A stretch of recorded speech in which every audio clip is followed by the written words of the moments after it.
ఉత్సవాలు చేయడమే కాదు, స్వామివారి ప్రసాదం కూడా లక్షలాది మంది భక్తులకు అందించాలి అని ఆలోచన. ఎన్ని డేస్ కష్టపడాల్సి వచ్చింది? అనకాపల్లి ఆర్టిస్టే చేశారు అంటున్నారు.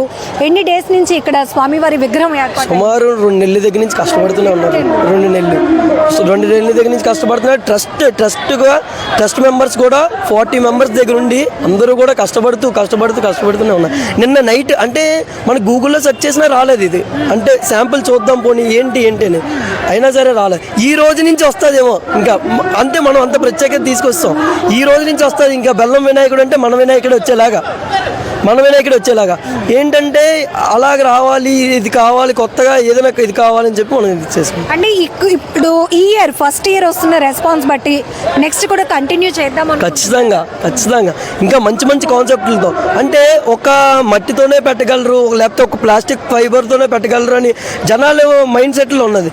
లేదు, బెల్లంతో కూడా పెట్టగలరా, ఓకే మనం తినే ఐటెంలో ప్రతి దాంట్లో కూడా దేవుడిని పూజించవచ్చా అని మన ఆ ఆలోచన తీసుకొచ్చామండి. దానికి తోడు మీకు మన వైజాగ్ లో బెల్లం వినాయకుడు చాలా ఫేమస్. సాగర తీరానికి ఆనుకొని ఉన్నటువంటి ఆలయం, ఆ కాన్సెప్ట్ ఇక్కడ కవర్ అయింది. అతిపెద్ద వినాయకుడిని ఏర్పాటు చేసిన కాన్సెప్ట్ కూడా కవర్